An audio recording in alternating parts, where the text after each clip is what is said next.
Hi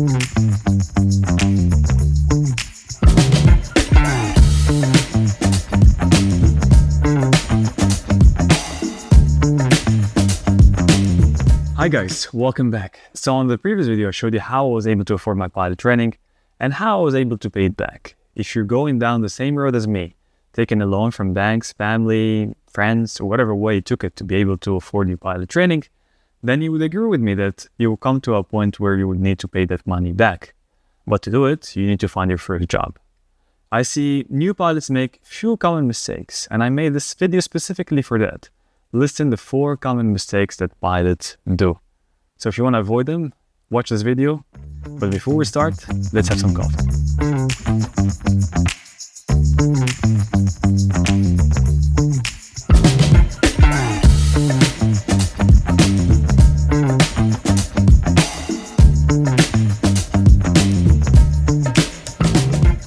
So we all know how hard it is to find that first job, and I think people, before even they start their pilot training, when they hear and they think about finding that first job, it's so much fueled with uncertainty. Just the idea is fueled with uncertainty that it gives them away from even starting and taking the leap of faith in the first place. So I can't really speak for everyone, but I will speak for myself and give you practical examples like I always do, in the hopes that it could probably help you make a better decision when you go down this road. So now that you obtain your pilot license, you're probably in debt and you should start paying back your loan. So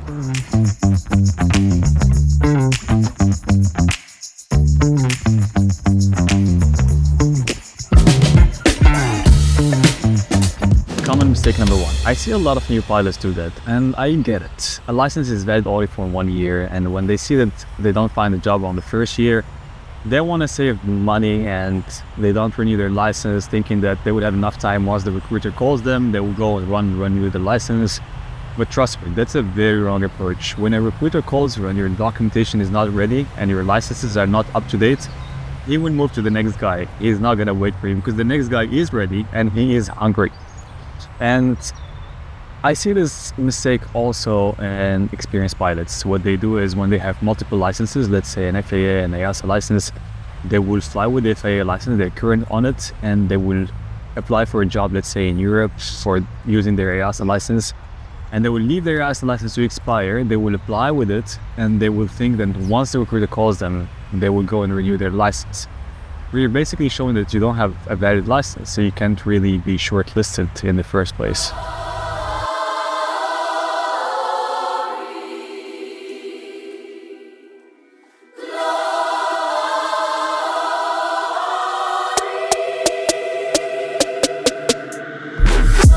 Down in the car, one time give it all. Second common mistake that I see is that a lot of new pilots, what they do is they only apply for specific airlines because of a trend. And I think those trends, they mainly start from social media, because I understand you see pilots wearing fancy uniforms and flying glamorous jets, or maybe just your classmates found a job on Airbus or Boeing, and you say to yourself, I want to exclusively fly those airplanes or apply to those specific airlines. Unless you have the luxury of time and money and there's no loan waiting for you, then I understand you can probably wait and try your chances. Otherwise, you don't know really the reason how these guys found those jobs, because you don't know the full story. People don't tell you sometimes the full story, and sometimes they get recommended by someone from the inside, and unless you know someone as well on the inside, your path to go to or make it into those specific airlines is not as simple as you think. So you really want to increase your chances in the beginning is by widening your opportunities and your options to most of the airlines and not only specific ones. So third common mistake is that a lot of guys would go underprepared to an interview. Yes, you would be surprised. You would think that after all this hard work and taking a loan or whatever hardship you had to go through, now the interview time is here and you would go underprepared. Yeah, a lot of guys, they go underprepared. And not the underprepared way you think about is that, think about it this way. When you go to an interview the day you get called, a lot of guys will have the same knowledge, the same skills, and the same level of experience. And they will be all saying the same thing, and the interviewers will be hearing the same thing over and over again.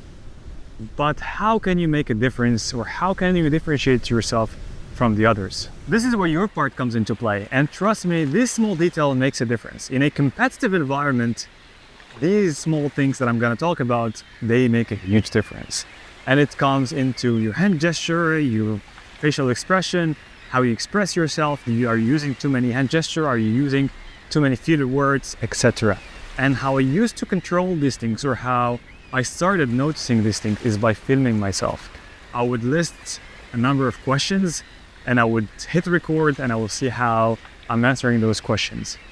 That gave me an opportunity to correct myself, because if you don't, or someone is not looking at you, or you're not filming yourself, there's no way you can be aware of the small details, because that's only another person who is looking at you or who is asking you the question can really perceive you in a different way. And sometimes filming yourself can make a huge difference. You will look at yourself from a different perspective, seeing how, for some it might come across awkward when you hear yourself talk on camera, or when you film yourself and you hear yourself answering those questions. And sometimes questions could be difficult and you find yourself probably lost in the middle of the answer. But that's not the point, because the point of the exercise is not to memorize the answers, but just to know how you're doing with your overall state of being when you're presented with a question. And that's where these small details come into play. And a lot of guys, they neglect them, thinking that the bare minimum will make them pass. They might make you pass, but trust me, these things will make a huge difference. And it's not only these things. Sometimes, needless to mention them actually, is how you're dressed, how your tie is, how your grooming is, your hair, your beard, is it well trimmed? Those small things could result in you getting the job or not getting the job. I'm in the big leagues, told her don't miss me. Ballin' like Houston, ayy, feeling like Whitney. I need a bag, bruh, send it through quickly. I'm making his dog, like I'm in the big leagues. Told him that I gotta go, dog. I'm riding a road job. Alright, common mistake number 4. And this one honestly is not so common, because most of the guys are very professional and they know what's expected from them. Some others, they really neglect that and they go unprepared, and they think that now that they have the job, they can put their hands down and everything is going to be sweet and beautiful. It's not. Now it's the time to work harder than ever, because they will not just put you in the jet and tell you now you're qualified, you can fly. You're going to go through checking and line training and all those things. You have to demonstrate your capabilities. The knowledge that you've got and the experience you've got from flight school, that will serve as a foundation, and then you build on top of it whatever comes after. You need to secure a position, and now you will see that after the effort and the time, that it was all worth it. And that's it for today's video. I really hope you enjoyed it, knowing these common mistakes that I see from my perspective. If you think they might help someone you know, friend, colleague, classmate, then please share it with them. And let me know in the comments below what you want to see next. I really hope I can see you on my next video. Until then, stay safe. This was always in the plans. I just did it cause they said I can. Blowing euros when I'm down in France. Labels asking how I build a brand. Told them put a check up in my hands. Still got time, no cap. Made a few checks, but they all in the rest. Had a few friends, but they suck in the past. I don't even trip when I'm thinking about that. Hopped in the whip and we all in black. Shawty wanna ride till the hop in the back. 0 to 100, seen the rev on the dash. They ain't catching up, dog, I'm moving too fast. I'm in the big leagues. Told her don't miss me. Ballin' like Houston, ayy, feeling like Whitney. I need a bag, bruh. Send it through quickly.